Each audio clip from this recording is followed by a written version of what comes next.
La verdad que el bloqueo sí está fuerte contra Cuba, porque los cubanos tenemos que luchar mucho para sobrevivir. Nos obstaculizan por todos los lados. Me afecta porque hay muchas personas sufriendo a mi alrededor y yo sufro con ellas. Creo que es algo que no hay palabras con que calificarlo. Muy malo, muchos años, mucho abuso.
El bloqueo desgarra, hiere en cada actividad de la vida de los cubanos y no deja de golpear ni un minuto. El bloqueo es una de las medidas de guerra de la administración norteamericana contra Cuba. Una de ellas, una de las que se instauró más rápido en un proceso de varios años, definitivamente. Me parece que el punto de partida tiene que ser la política agresiva que Estados Unidos ha desarrollado contra Cuba desde el mismo momento en que triunfa la Revolución Cubana el 1 de enero de 1951.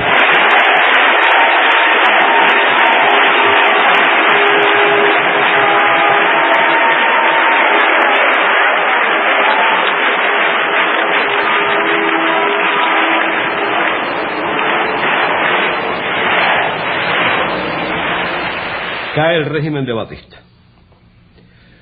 La noche del 31 de diciembre, aunque algunos se fueron unos días antes de los jerarcas de aquel régimen, esta gente se va llevándose plata. El New York Times publicó un editorial donde reconoce que esas personas que se fugaron de Cuba al caer el régimen de Batista se llevaron consigo físicamente los valores del Tesoro Nacional cubano. ¿Usted ha visto un centavo de ese dinero? Jamás ni extraditaron a los ladrones ni devolvió el gobierno de Estados Unidos un céntimo. De manera de que no hay la menor duda que el primer golpe y uno de los más severos a la economía cubana lo propinó el gobierno de Estados Unidos. Yo diría que antes de que se instaurase el poder revolucionario en Cuba. 23 Guantánamo Sugar Company, 24 United Fruit Company. El bloqueo comienza con una idea de la administración de Eisenhower por derrocar a Fidel Castro en un plazo de 6 semanas. Definitivamente no lo cumplieron. Nosotros hemos tomado las medidas pertinentes para resistir y, óigase bien, para rechazar cualquier agresión directa de los Estados Unidos. Si hacen un bloqueo, van a engrandecer a nuestra patria, porque nuestra patria sabrá resistir. No hay duda que resistiremos cualquier bloqueo que pase.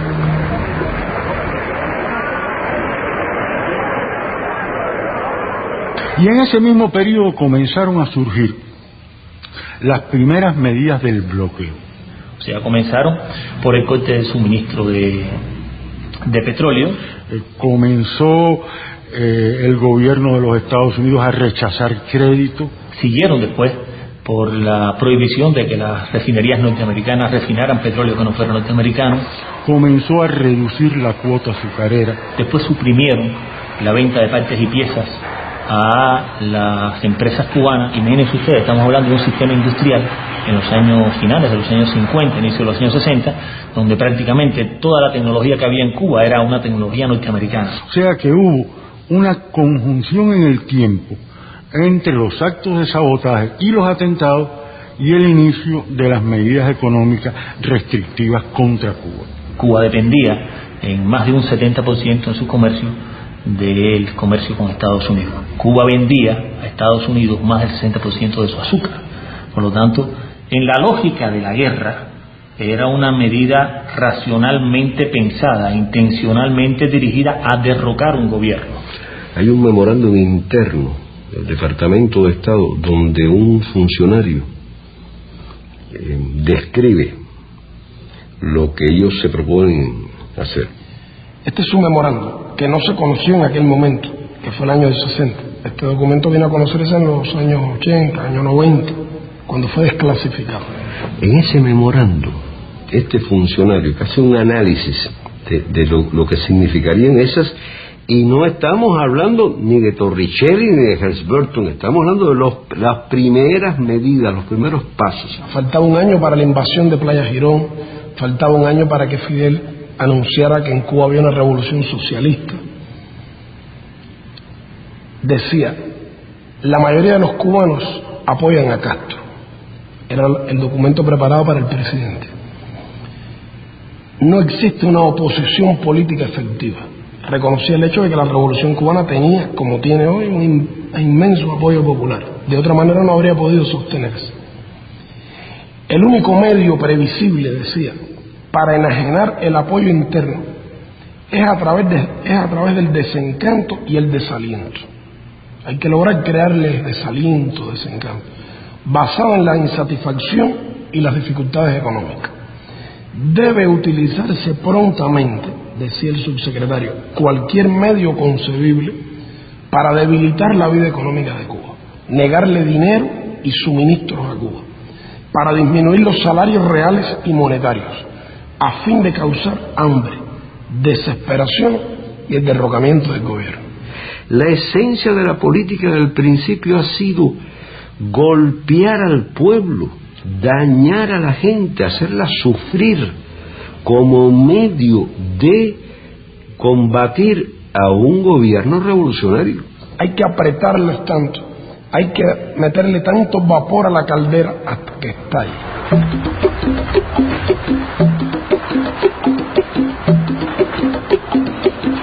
El bloqueo nos impide exportar a los Estados Unidos. Cuba no puede vender nada en los Estados Unidos. Cuba podría vender en Estados Unidos 50.000 toneladas de níquel por año. Podríamos vender en Estados Unidos langostas y productos del mar, productos de la biotecnología y la medicina cubana. Podríamos vender tabaco. Un puro cubano en Nueva York se vende hoy de contrabando en $50 el puro. Podríamos vender ron, podríamos vender software, podríamos vender vacunas, productos biotecnológicos. Hoy Cuba no puede exportar absolutamente nada. O sea, Cuba puede comerciar en realidad con todo el mundo. Lo que ocurre es que todo el mundo no puede comerciar con Cuba. Nosotros adquirimos, por ejemplo, un producto en Argentina y esa carta de cambio, como quiera que se llame, no puede ser en dólares de los Estados Unidos, porque al llegar a un banco, ahí mismo el gobierno de los Estados Unidos la decomisa. Tiene que ser en otras monedas. El año pasado, un importante banco suizo, el banco UBS, Unión de la Banca Suiza, fue multado con $100 millones por el gobierno de Estados Unidos por aceptar una transferencia en dólares de Cuba.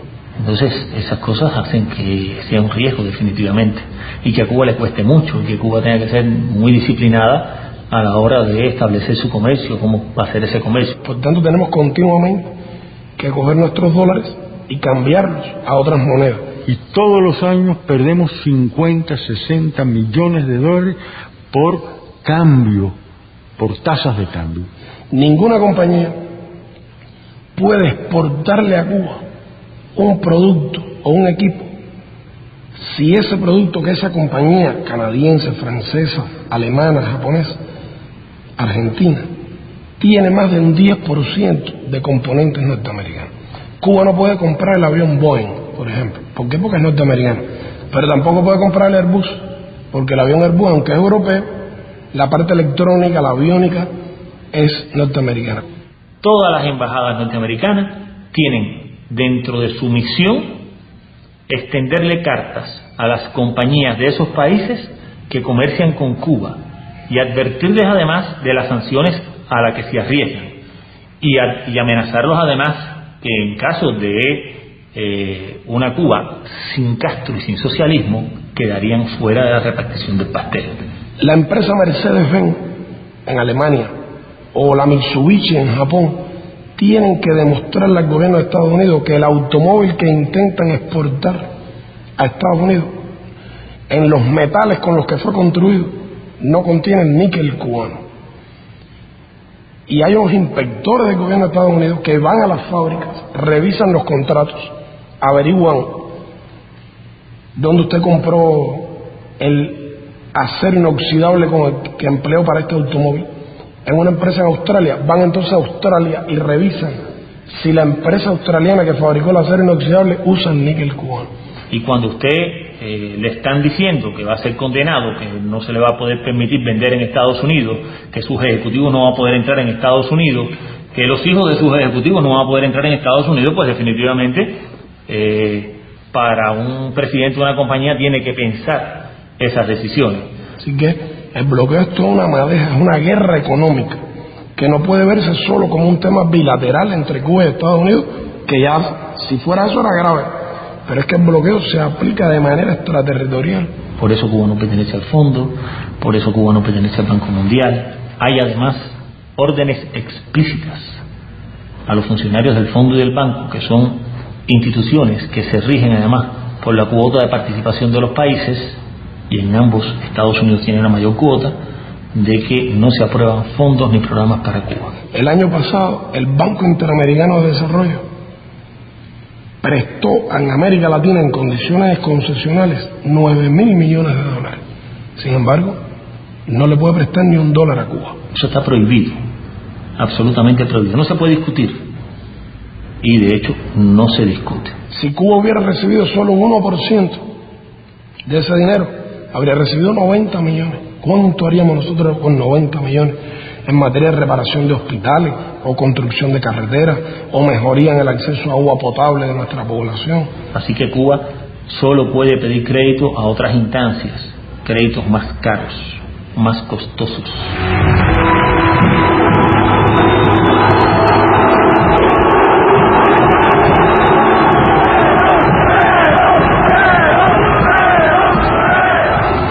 El bloqueo había sido roto por primera vez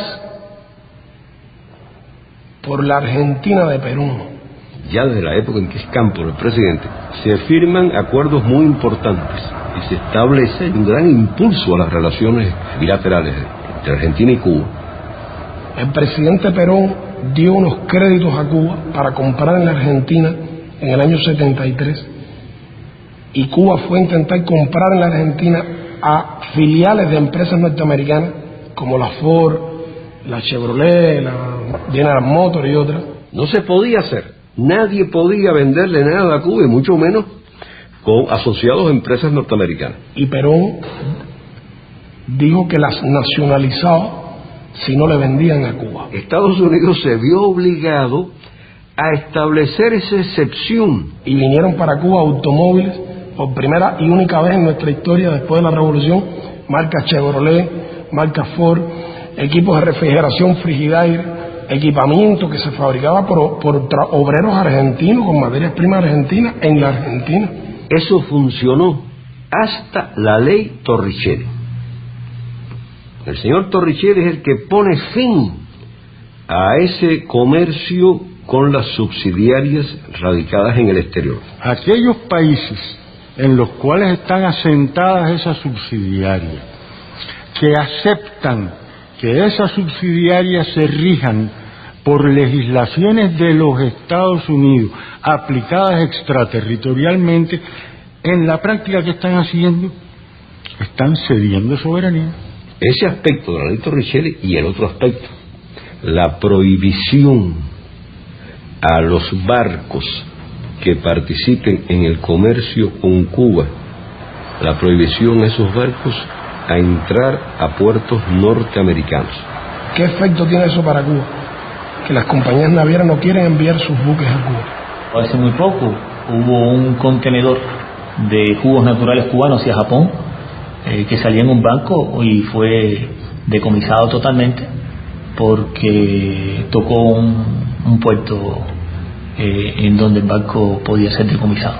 Ahora mismo andamos buscando buques para traer ganado en pie de Canadá hacia Cuba y no encontramos los barcos porque los barcos que están en la región no quieren. La ley Helms-Burton, a diferencia de la Torricelli, es una ley completamente concebida con relación a la guerra económica contra Cuba y a la guerra con Cuba en general. No es una ley de gasto de la defensa a la que se le agrega una sección sobre Cuba, es una ley completa, desde el título hasta el final, relacionada con Cuba. Intenta imponerle la ley norteamericana por sobre las leyes de otros países y por sobre el derecho internacional.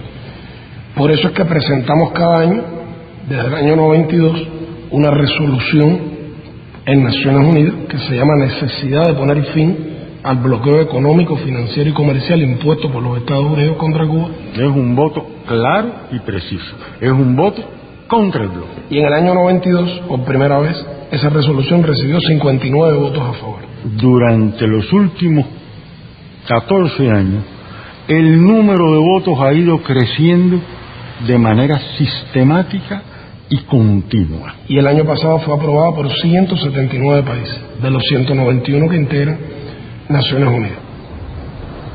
Excelencias, en nombre de un pequeño país acosado por querer ser libre, les pido respetuosamente, una vez más, que voten a favor del proyecto de resolución presentado por Cuba. Muchas gracias. Vamos a iniciar la votación. La Asamblea está votando el proyecto de resolución A59L2 titulada Necesidad de poner fin al bloqueo económico, comercial y financiero impuesto por los Estados Unidos de América contra Cuba. Los representantes que estén a favor del proyecto de resolución A59L2 indíquenlo con su voto, así como los que estén en contra. Ruego a las delegaciones que confirmen que sus votos han quedado correctamente reflejados en la pantalla. The voting has been completed. The machine is locked. Se ha completado la votación, queda bloqueada la máquina.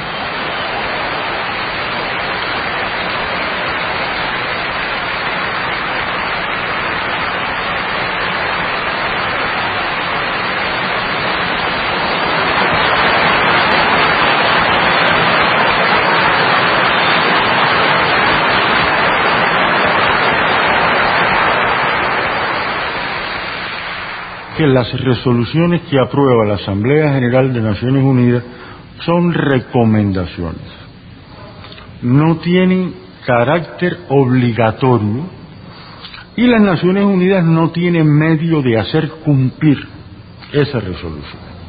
Y en segundo lugar, el elemento político, que es, hablando muy en criollo, que a los Estados Unidos le importa un bledo las Naciones Unidas. Es una muestra de arrogancia imperial, de desconocimiento de un clamor internacional, de desconocimiento del derecho internacional. Lo único que le interesa es tratar de lograr unas Naciones Unidas que responda 100% a sus intereses. Mientras más ha crecido el rechazo dentro de Estados Unidos y en la comunidad internacional a la aplicación del bloqueo, más duro ha sido. El gobierno de Bush ha apretado las tuercas del bloqueo hasta límites desconocidos antes. Y yo creo que el bloqueo a nosotros es una cosa muy injusta.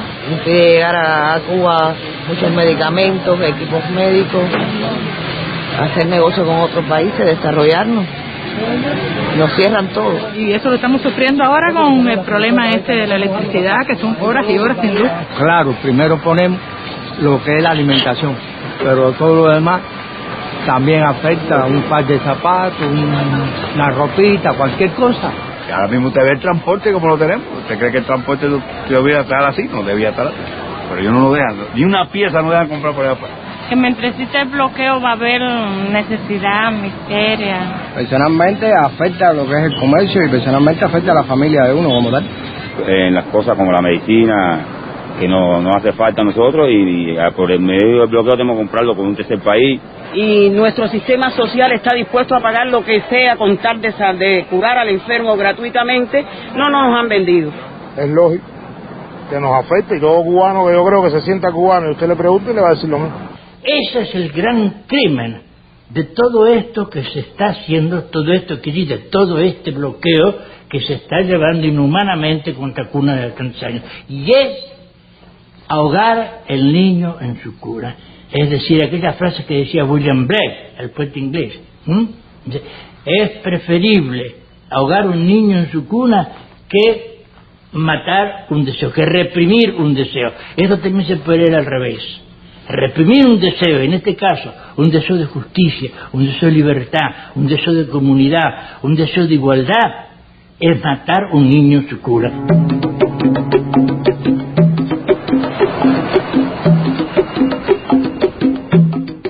El bloqueo nos impide recibir turismo de Estados Unidos. Y el bloqueo, en términos prácticos, está violando la Constitución de los Estados Unidos, porque se prohíbe que los norteamericanos viajen a Cuba. El norteamericano que viaja a Cuba puede recibir penas de hasta 10 años de cárcel y $250,000 de multa. Construir 100,000 viviendas nuevas por año en Cuba es algo que podríamos hacer con 500 millones. La vivienda es el principal problema que tenemos los cubanos durante muchos años. Los últimos 15 años no hemos podido construir las viviendas que necesitamos. Tenemos que construir 100,000 viviendas por año durante 10 años, 20,000 de ellas en la ciudad, para enfrentar ese que es el problema más grave. Hacer 100,000 viviendas lo podemos hacer con 500 millones. Y no podemos porque no tenemos ese dinero. Sin embargo, recibir 5 millones de turistas norteamericanos nos proveería $12,000 millones de ingresos brutos y no menos de 4 o 5,000 millones de utilidades, 10 veces más que lo necesario para construir 100,000 viviendas en un año. Una parte del turismo que venía de Estados Unidos eran cubanos que vivían allí. También en eso afecta, porque muchas familias no se arriesgan ahora a sufrir una condena, una multa por violar lo que está establecido por el gobierno norteamericano. Que antes era de la generosidad de Clinton, que podían una vez al año visitar a su familia. Bueno, ahora con Bush es una vez cada 3. Sí le dan permiso, que pueden denegarlo. O sea, usted tiene, ahora el derecho se redujo a que usted puede, una vez cada 3 años, pedir permiso para visitar ya no a cualquier familiar, sino a la familia como ha sido redefinida por Bush. Es un ataque hecho a la familia cubana por el gobierno que supuestamente se ha vendido como defensor de la familia cubana. Así que el bloqueo realmente es el principal obstáculo para un mayor bienestar de los cubanos. El bloqueo realmente afecta la medicina en múltiples formas. Digamos, por ejemplo, obtención de determinados medicamentos que solo se producen en Estados Unidos. Hay que obtenerlo a través de terceros países. Cuando se logra obtener, hay que pagarlo mucho más caro. En el mismo caso de las enfermedades infecciosas, cuando sale un nuevo antibiótico o un producto para combatir un vector, por ejemplo, bueno, tampoco podemos obtenerlo. Conozco casos de gente muy desesperada cuando no tenía una medicina para aliviar el dolor de un anciano o para salvar a un hijo, etcétera. O sea, ha habido mucha mucha rabia, mucha desesperación, mucho sufrimiento, digamos, en la gente. Que haya pacientes que necesitan en un momento determinado un producto que no está en el país y que hay que mandarlo a comprar el norteamericano y no lo podemos obtener, y entonces se ve afectado ese paciente. Un equipo que uno quiera comprar en Japón, por ejemplo, si tiene componentes norteamericanos, no se puede comprar. Como ocurrió con una compañía canadiense a la que le compramos equipos médicos y después fue comprada a su vez por una compañía norteamericana y ahora nos niega las piezas de repuesto porque si no es sancionada por el gobierno de Estados Unidos. Se nos trató de privar de la influencia de las corrientes de la cultura universal. El bloqueo impide de manera sistemática, a partir de sus diferentes regulaciones, en sus diferentes momentos, impide el intercambio de estudiantes de los Estados Unidos de Norteamérica con estudiantes cubanos, e impide el intercambio de profesores de los Estados Unidos de Norteamérica con profesores cubanos. Inclusive ahí se perjudican también los norteamericanos, porque Cuba tiene resultados interesantes y cada día les cuesta más trabajo venir a Cuba para congresos. Por ejemplo, los éxitos de nuestro centro de investigación biotecnológica y de ingeniería genética, todo lo nuevo que se ha creado. Intentaron inclusive que las publicaciones cubanas no pudieran ir a revistas norteamericanas. Eso lo intentaron, pero hubo una rebelión de las editoriales norteamericanas y tuvieron que retirar esa medida. Usted está completamente prohibido entrada en los Estados Unidos porque usted está tildado como yo soy como una figura que represento peligro para ¿cómo se llama? Para los Estados Unidos. No puede ser, porque yo lo único que hago es cantar. El arma mía es el canto en mi boca. Yo no cojo así, mi mano está limpiecita, automáticamente limpia, no tengo nada que ver con ningún tipo de arma. Ahora si con la voz usted emite, usted mata o eso, no está bien, pero yo creo que mi voz no, al contrario.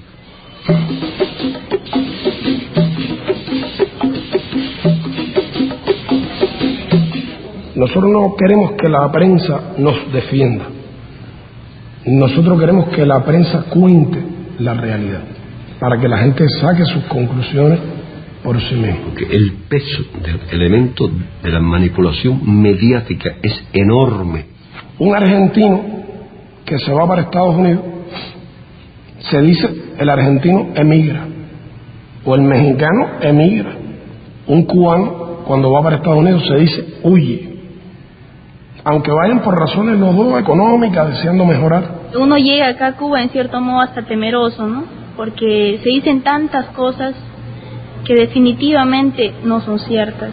Para eso Bush ha dedicado 59 millones, que logran que los grandes periódicos, mucha prensa en el mundo, acepte publicar cosas contra Cuba, tergiverse, le dan dinero a Reporteros Sin Fronteras. De hecho, los 59 millones que le han dado a este año a esos grupos es mucho más que el dinero que Cuba dispone para enfrentar algunos de los programas con los cuales se benefician millones de ciudadanos cubanos.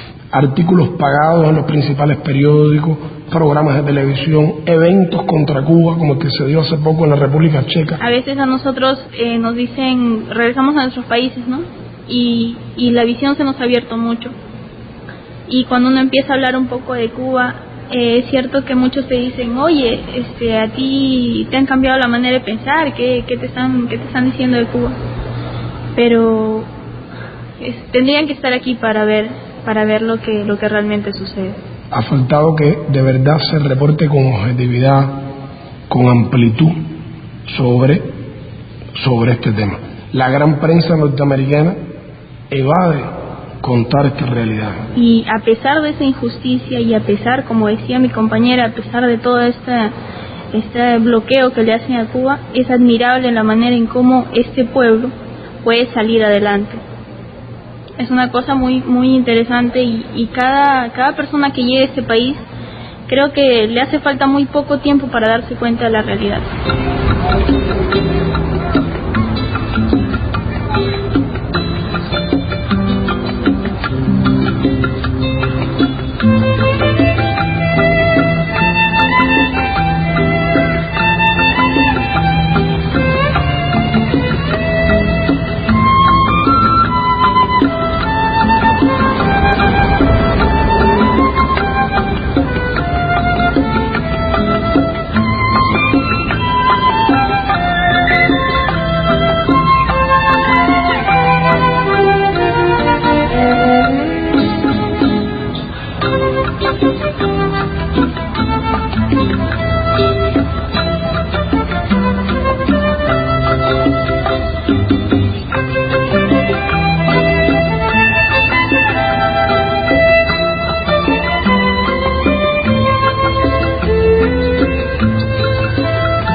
me he reunido aquí con senadores, congresistas norteamericanos que han venido a Cuba defendiendo la política de la administración, pero han aceptado venir, y muchas veces, casi siempre hemos tenido una conversación más o menos en estos términos.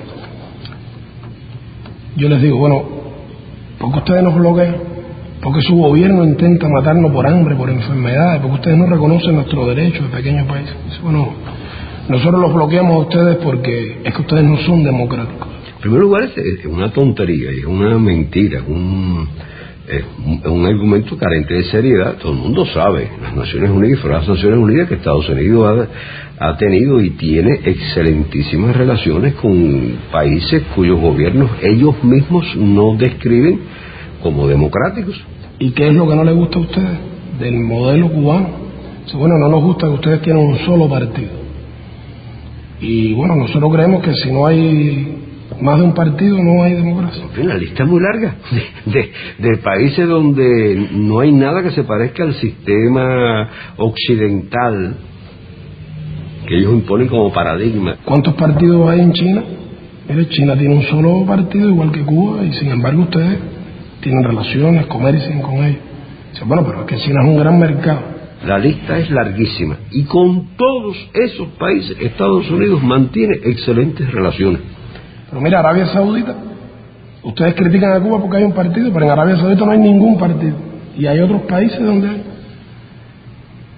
Y en Arabia Saudita las mujeres no pueden manejar un automóvil en la vía pública. Bueno, pero usted tiene que comprender que es el petróleo, me dicen. Y relaciones sobre todo en lo económico. Es que la política exterior de un país no puede fundamentarse solo en intereses, tiene que fundamentarse en principios. Es la diferencia entre ustedes y nosotros. Tiene que haber una ética. Ellos nunca le han preguntado a ningún país cómo se organiza a la hora de apoderarse de sus minas, de su petróleo, de lo que los interesa. Por tanto, ustedes no pueden venir hablando de que ustedes quieren la democracia en Cuba, entre otras cosas porque ustedes no son precisamente un modelo democrático. Un país donde se necesitan 9 millones de dólares para ser elegido senador y más de 100 millones para ser presidente, no es un país democrático. Porque el sistema norteamericano realmente es para tontos. Sistema corrupto, carente de representatividad. El presidente se robó las elecciones una vez y se las robó la segunda vez, según muchos piensan. Y nosotros no aceptamos su modelo, reivindicamos nuestro derecho a tener nuestro modelo, nuestras elecciones, nuestra manera de gobernar nuestro país. Una de las cosas más simpáticas que me tocó vivir acá, bueno, y más leccionadora, fue que como yo soy padre de una cubana, y como ya vivo ya hace más de 5 años, me dieron la posibilidad de votar en la elección. Tú llegabas y ibas a los lugares públicos, ¿entiendes? La bodega, y veías la biografía de ella, una cosa pequeña, de una hoja tamaño carta, donde tú veías simplemente las cosas que él había hecho en su vida. Y tú el día de la elección llegabas y votabas, se comentaba, se discutía, se analizaba de por qué este otro candidato, ¿entiendes? Todo eso, pero nada de que él anduviera por las calles paseándose, ni que el otro candidato anduviera por acá ofreciendo cosas, no, todo lo contrario. Ahora tenemos un delegado que él, digamos, hace muchas cosas por el bar, pero es un tipo que nos deja su trabajo, que está todo el día trabajando y que llega después de cierta hora y te atiende en un lugar donde tú puedas hablar con él, o él va a ver cualquier problema que hay y te va a ver a la casa. Trata de mantener todo, digamos, organizado, todo bien. Si fuera una periodista norteamericana, estoy seguro que ya me habría hecho la pregunta, porque ellos lo repiten mucho. No, pero hay quien piensa que ustedes están muy contentos con el bloqueo, que ustedes no quisieran que lo levantaran. Ellos dicen, pretexto de los cubanos, Cuba está mal porque está mal administrada. Siempre yo les digo, y si es un pretexto, porque ustedes no nos quitan el pretexto, levanten el bloqueo y quiten el pretexto para que demuestre que nosotros no tenemos razón. Vamos a hacer una cosa, levántenlo por un ratico nada más. Un año, digamos, un año sin bloqueo, a ver quién ganó.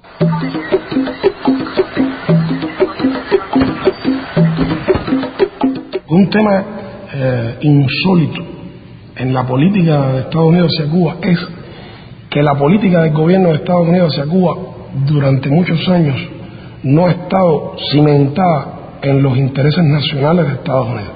Porque si Estados Unidos formulara una política hacia Cuba, bueno, no habría duda que fomentaría el comercio con Cuba, las relaciones. Las administraciones norteamericanas se han caracterizado, yo creo, en su historia por ser siempre muy pragmáticas. y manejan siempre esa filosofía de si no puedes vencerle, hazlo tu amigo, ¿no? En el caso de Cuba, ellos realmente lo han hecho siempre a la inversa. No han podido vencernos, pero no pueden ser nuestros amigos. Nosotros le hemos propuesto al gobierno de Estados Unidos colaborar en el enfrentamiento a las drogas o en la lucha contra el terrorismo o para evitar la migración ilegal, y el gobierno de Estados Unidos, aun cuando esto le conviene y es bueno para sus intereses, lo rechaza porque teme la reacción de los grupos extremistas de Miami.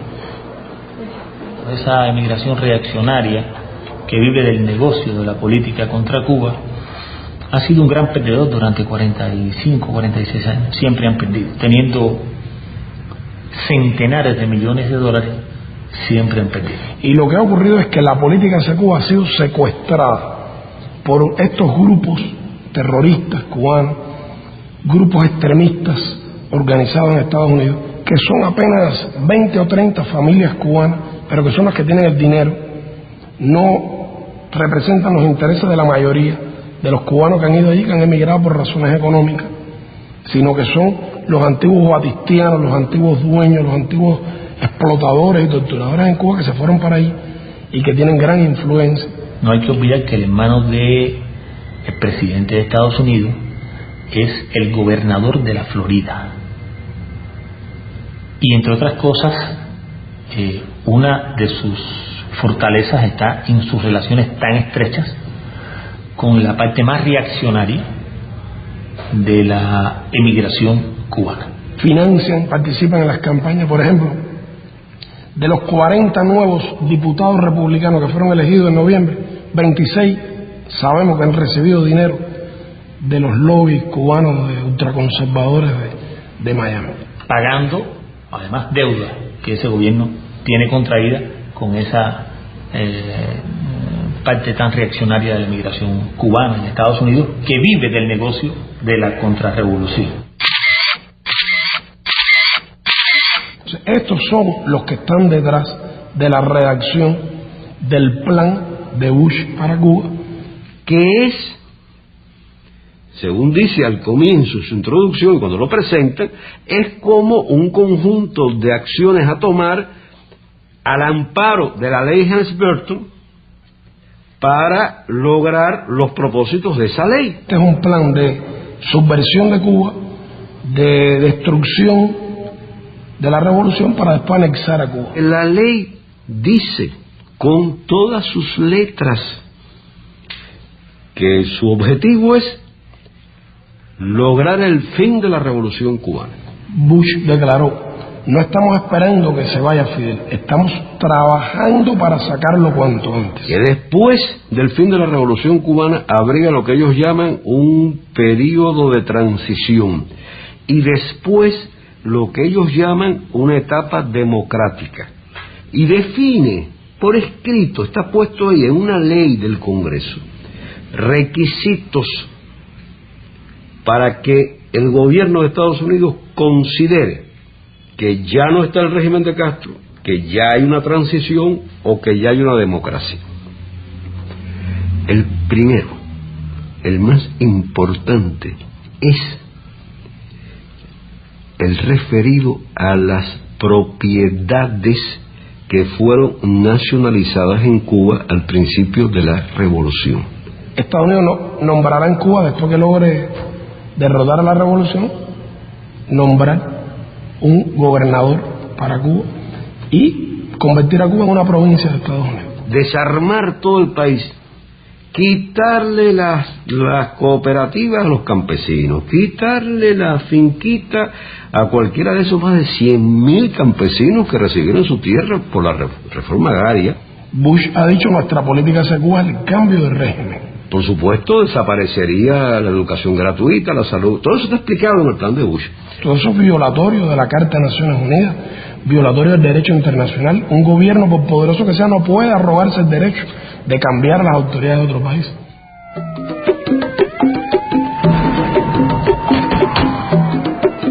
La estrategia de los sucesivos gobiernos de Estados Unidos contra Cuba no ha excluido ninguna modalidad de agresión. La gran verdad es que sucesivas administraciones norteamericanas han promovido el terrorismo contra Cuba. Acciones de sabotaje, acciones de quema de cañaverales, sabotaje contra instalaciones económicas, como vehículo que el gobierno de los Estados Unidos de la época, era todavía el gobierno del general Dwight Eisenhower, utilizaba para tratar de desestabilizar al naciente proceso revolucionario cubano. Hemos tenido que resistir la agresión militar.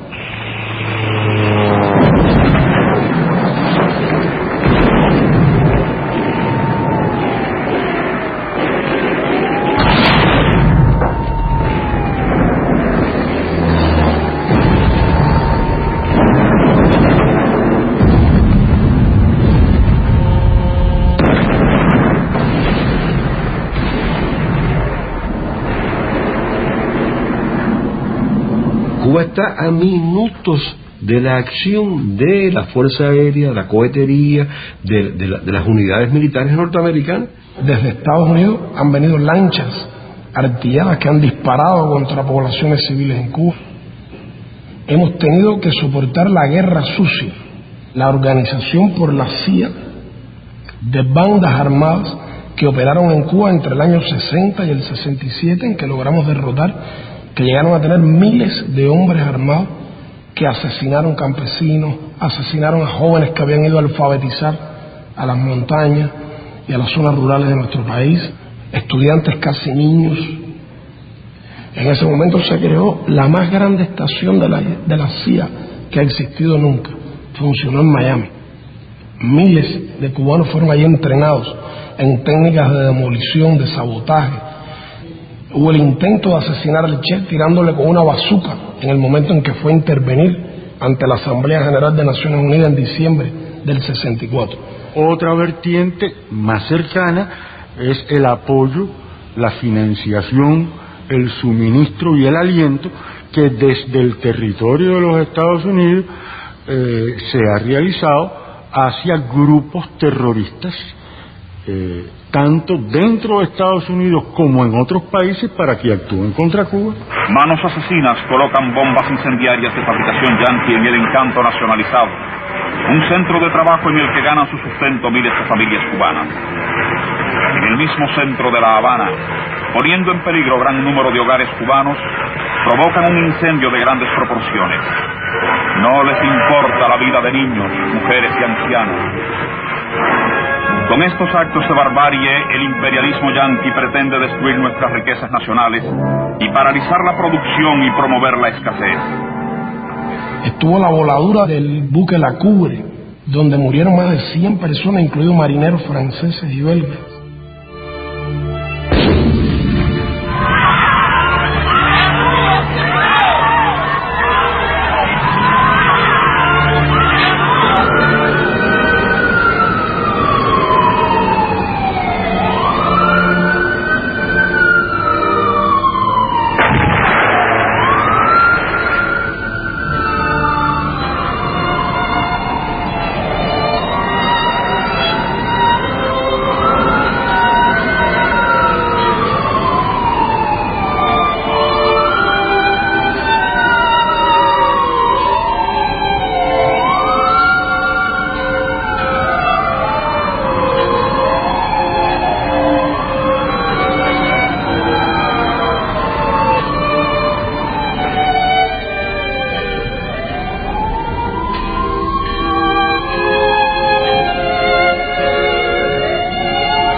Por la soberanía, Estados Unidos por la intervención, Cuba por la cultura, Estados Unidos por la ignorancia, Cuba por los alfabetizadores asesinados, Estados Unidos por los asesinos. Ahí hay crímenes que fueron transfronterizos, que ocurrieron más allá de las fronteras nacionales, y unos cuantos en Estados Unidos. Mi hermano Eulalio emigró a Estados Unidos alrededor de los años 61, 62. Como emigraron muchos cubanos, formó parte del Comité de los 75, que fue un grupo de 75 cubanos, que fue una de las primeras visitas que hubo en nuestro país para lograr precisamente este acercamiento y la reunificación familiar y esta lucha de apoyo en Estados Unidos contra el bloqueo. Comenzó a recibir muchas amenazas y finalmente él es asesinado el 25 de noviembre de 1979 por Omega 7. Se organizaron más de 600 planes para asesinar a Fidel. Ha habido lucha biológica, agresiones en el terreno biológico, epidemias introducidas en el país contra las plantas, contra los animales. La epidemia de dengue hemorrágico, introducido con un virus de laboratorio. En menos de 3 años, 5 graves plagas y epidemias han azotado a nuestro ganado, a nuestras plantaciones y, lo que es peor, a nuestra población.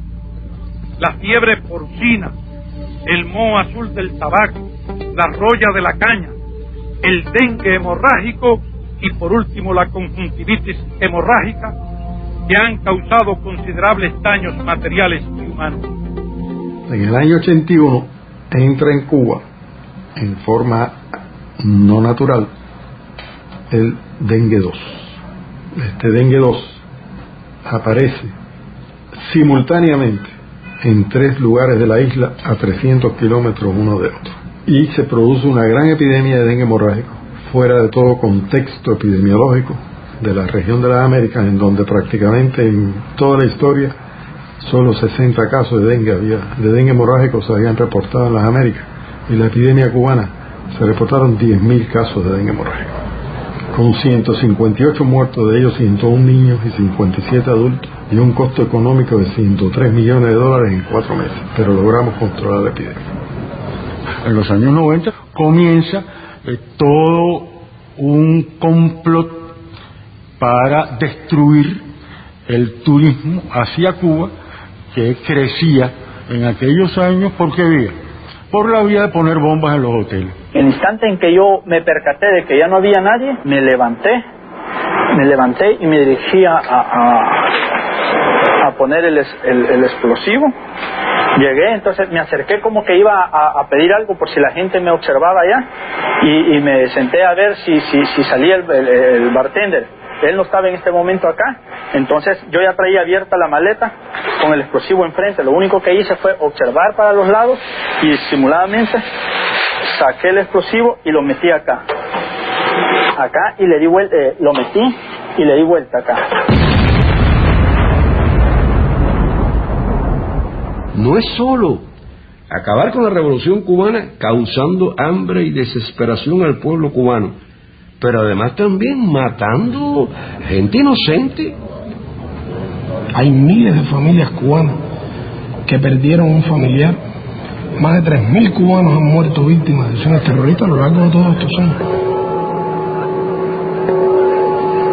Eso es lo que se llama terrorismo internacional, que existió y que existe, que nació del patrocinio de determinados sectores norteamericanos, en los cuales los Bush ocupan un lugar privilegiado. En septiembre del 98 arrestan a 5 compañeros cuya misión fundamental en la vida era precisamente enviarle a Cuba esas informaciones, esos datos que hubieran podido ayudar a frustrar las acciones terroristas. El gobierno norteamericano conoce que existen porque Cuba le ha entregado información detallada de quiénes son, dónde radican, qué hacen, qué organizan. Sin embargo, nunca han hecho algo por protegernos, lo ignoran realmente. Nosotros cumplimos con el FAA. De hecho, yo me reuní con el director del FAA local de aquí, de Miami, el día anterior, y le expliqué que íbamos a ir en aguas cubanas, y él nos recomendó que usáramos toda la discreción nuestra y no romper ninguna ley americana, y nosotros con eso cumplimos. crees que, o sea, tú estás convencido que no violaste ninguna ley? ¿Americana? Yo creo que no, ninguna. ¿Y cubana? Esa no me importa. Estados Unidos miente cuando habla de una supuesta lucha contra el terrorismo. El gobierno de Estados Unidos transmite con emisoras de radio y con emisoras de televisión desde Estados Unidos, desde aviones de la Fuerza Aérea, tratando de borrar las estaciones cubanas, es decir, violando nuestro espacio radioeléctrico. La llamada Radio Martí y la TV Martí. Esos dos engendros.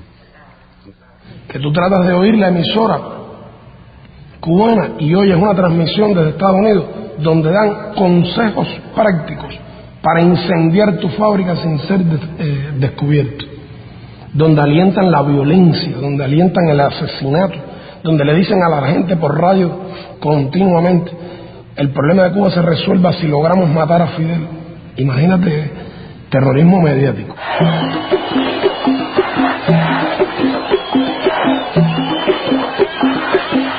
Si el pueblo cubano tiene algún mérito, es sobre todo su proeza de los últimos 15 años. Porque durante los primeros 30 años de la revolución teníamos el bloqueo, pero teníamos las relaciones con la Unión Soviética, los países socialistas. Ellos compraron nuestros productos, ellos nos vendieron lo que Estados Unidos nos negaba, ellos nos dieron crédito, nos permitieron acceder a tecnologías que muchas veces eran tecnologías más atrasadas, gastadoras de combustible, pero bueno, eran las que podíamos, y así fuimos desarrollando nuestro país. Pero lo interesante es que cuando en el año 90 desaparece la Unión Soviética, desaparece el campo socialista con el que nosotros podíamos comerciar y protegernos, y nosotros nos quedamos solos de un día para otro, perdiendo los socios comerciales con los que teníamos el 85% de nuestro comercio. Entonces sí, Carolina, se probó si esta era una revolución verdadera con apoyo popular. Y en cuestión de horas, este país cayó en una situación muy difícil, que es lo que llamamos el periodo especial. Entre el año 89 y el año 93, en 4 años, el Producto Interno Bruto de Cuba cayó 35%. Imagínate que en Argentina, en todos los años de la crisis, cayó 22%. El efecto real fue un segundo bloqueo, porque de pronto se caen esos mercados, de pronto perdemos todos los suministros que estaban asegurados con esa parte del mundo. Las importaciones cubanas, que en el año 89 habían sido de 8.500 millones, cayeron a 1.500 millones. Se paralizó la agricultura porque no tenía combustible, fertilizantes, piezas de repuesto para la maquinaria agrícola. Se paralizó la industria. Hubo que empezar a buscar nuevos mercados donde vender nuestro azúcar, nuestros cítricos. Todo eso bajo la persecución del bloqueo norteamericano, que se hizo cada vez más duro. Fue entonces que vino la ley Torricelli para dar la última puñalada. La ingesta calórica diaria de los cubanos cayó de 3.000 calorías diarias a 1.900. Según la Organización Mundial de la Salud, no puede ser menos de 2.400 kilocalorías diarias. Imagínate qué restricción. Y sin embargo, en esos años en que pasamos hambre, de 800 medicamentos que en Cuba se usan, 500 no los había. No había cómo producirlo, no teníamos materias primas, se paralizó el transporte. Tú venías a La Habana y no había automóviles en las calles, 1 millón de bicicletas diariamente rodando en la ciudad, 20 horas diarias sin electricidad. Nos quedamos, como en la clásica imagen, agarrados de la brocha. Retiraron la escalera y no nos caímos tampoco. Porque el modelo social, que en esa coyuntura no dijo, bueno, pues sálvese quien pueda, que se salve el más fuerte o el que tenga más dinero. Dijimos, hay poca comida. Bueno, lo primero es priorizar a la mujer embarazada, al niño recién nacido, al anciano que vive solo. Y no dijimos, bueno, pues privatizamos los servicios y el que tenga dinero que lo pague, y el que no, bueno, que se adapte a la idea de que no tiene derecho. Ha habido que levantarse que superarse, que ser capaces de ser más creativos, de ser más esforzados. Dijimos, vamos a mantener nuestras escuelas abiertas, aunque no tengamos los libros, aunque tengamos cuando termine el curso que tú, coger esos libros, volverlos a coser para entregárselos a los niños. Las familias se prestaban los uniformes de unos niños a los otros. Compartíamos lo poco que teníamos, la solidaridad entre los vecinos, el Estado jugando un papel, no dejando abandonado a nadie a su suerte.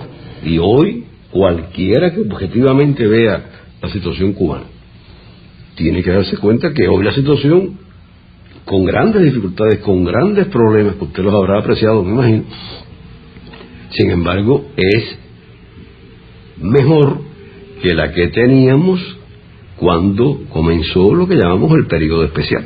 Empezamos a desarrollar el turismo, aceptamos un poco de la inversión extranjera, desarrollamos nuevos rubros de nuestra producción, empezamos a producir nuestro propio combustible y poquito a poco fuimos saliendo adelante.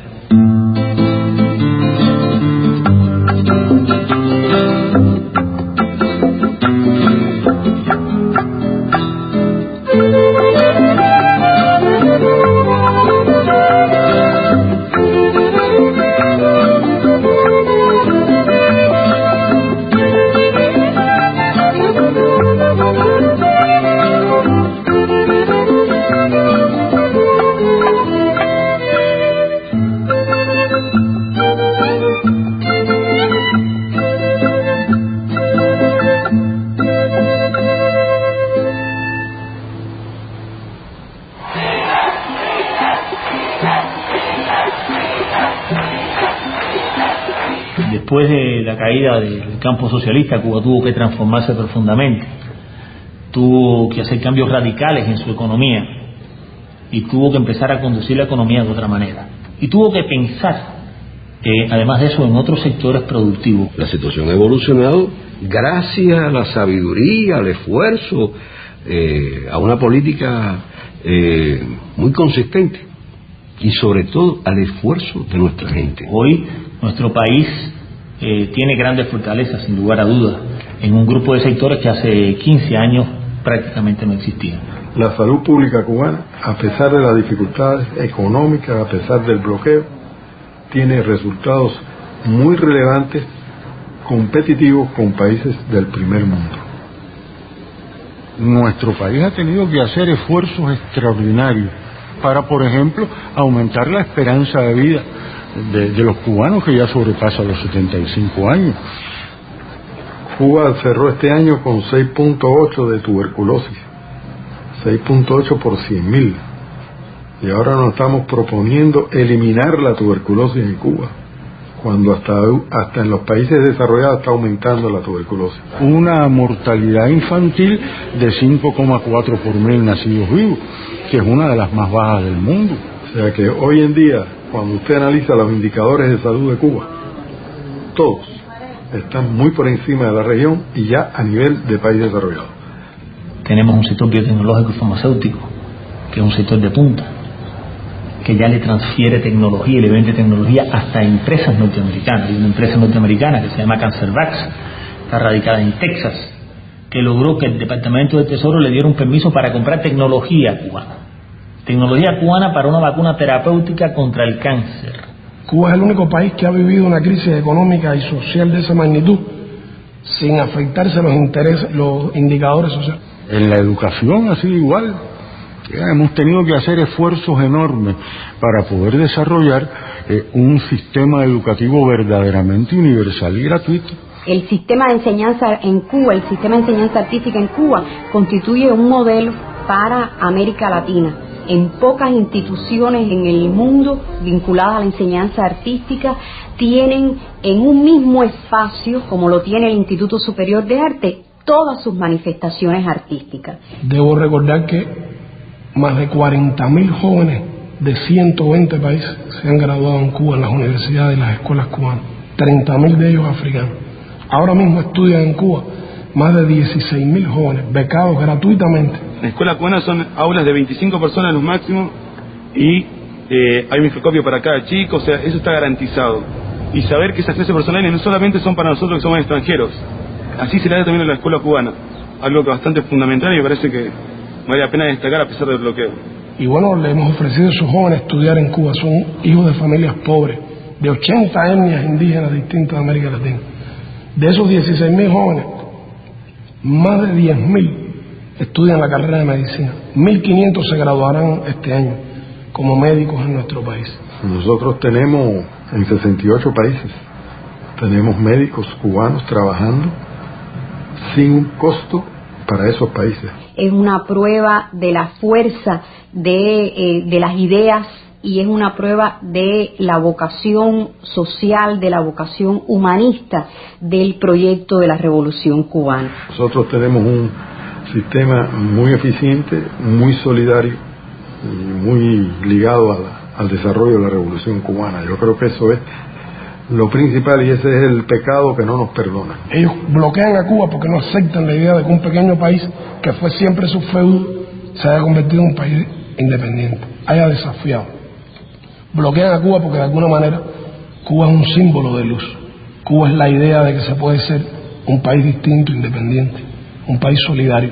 Solamente quienes viven este proceso desde dentro pueden tener la justa dimensión de la cantidad de energía que ha sido necesaria para que todo esto pueda desarrollarse. Pero le hemos dado a la gente sentido de la dignidad, orgullo nacional de tener nuestra cultura, hablar nuestro idioma, tener nuestras instituciones, haber hecho nuestra constitución por nosotros mismos. En un país que era una colonia norteamericana, donde los soldados de Estados Unidos se retrataban orinándose en la estatua del héroe nacional cubano, donde el embajador de Estados Unidos decidía el presidente que sería elegido y donde las compañías transnacionales norteamericanas dominaban toda la economía de nuestro país. Tenemos defectos como cualquier ser humano, pero tenemos esa característica que nadie más ha podido desarrollar y tampoco hay que enorgullecerse de eso.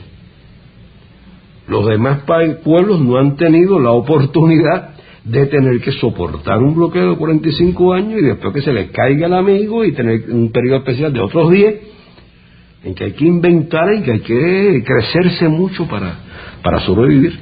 Cuando Fidel se para y explica, la gente sabe que no miente, sabe que no tiene una cuenta secreta en un banco extranjero, saben que nosotros no nos robamos la plata del gobierno, ni vendemos y traficamos influencia para recibir beneficios materiales. La gente en Cuba sabe que cuando se va la electricidad, como ahora que tenemos dificultades y se nos va la electricidad, se va también a las casas de los ministros. Y saben que nuestros hijos no van a colegios especiales, saben que nuestros hijos van allí con el resto de los niños del barrio, en los lugares donde vivimos. Y la gente sabe que sin igualitarismos que no tendrían sentido, pero con una gran austeridad, el gobierno, los que tenemos responsabilidades, trabajamos para la gente y no consideramos los cargos públicos que tenemos una prebenda o un derecho que nos viene, sino una responsabilidad, una oportunidad de servir a nuestros compatriotas. Y tenemos autoridad moral. Ese es nuestro secreto. Tenemos capacidad de pedirle a la gente un esfuercito más, que ya la luz se ve casi al final del túnel. Lo que debemos es de unirnos, todos los pueblos del mundo, ¿usted entiende? Y gritar a la vez que nosotros lo que queremos es la paz, sobre todo. Nosotros necesitamos la paz.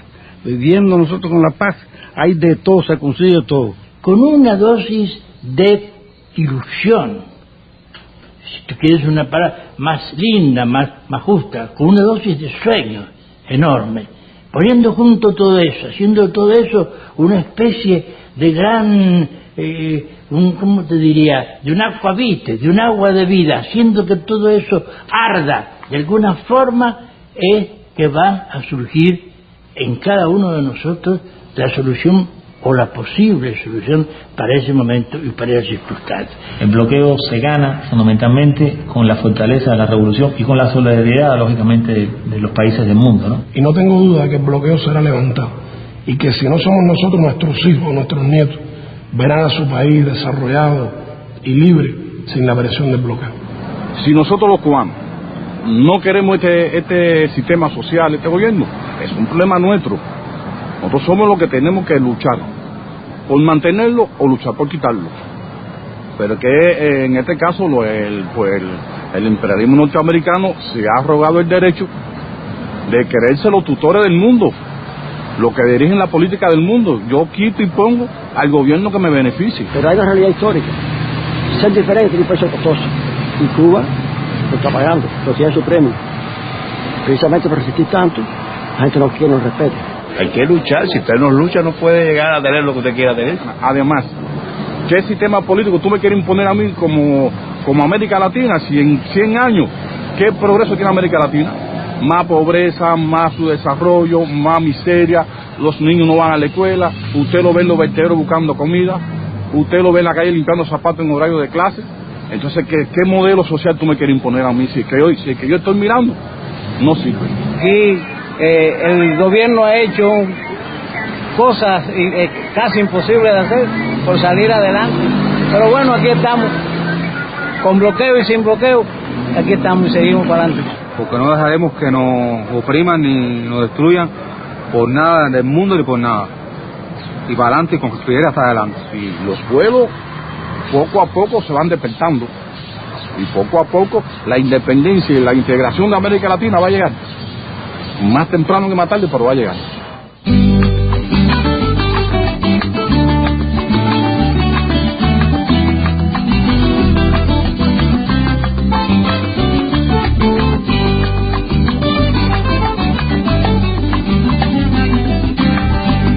Foráneos más de uno ya llegaron, queriendo mercadearnos los sudores, pero sus matemáticas olvidan que dimos historia precolombina y no estamos pa' jueguitos de indios y conquistadores. Agradecidos de lo que acompaña, limpieza de alma conocimos y yo, y nos valoran por horas de compañía, de esperanza o de consuelo, sin importar las millas, horas de vuelo. Boca a boca se propaga este jaleo. Es el precio de vivir de este lado del bloqueo. Ni mejores ni peores que los demás, sin más gloria que tenernos todavía. Seguimos saludables de amistad, haciendo de la lágrima alegría. Pasamos de apariencia de extranjeros a la confirmación de nacionales. Para aclarar la duda de este verso, guajiros serios y heterosexuales. Por si las moscas.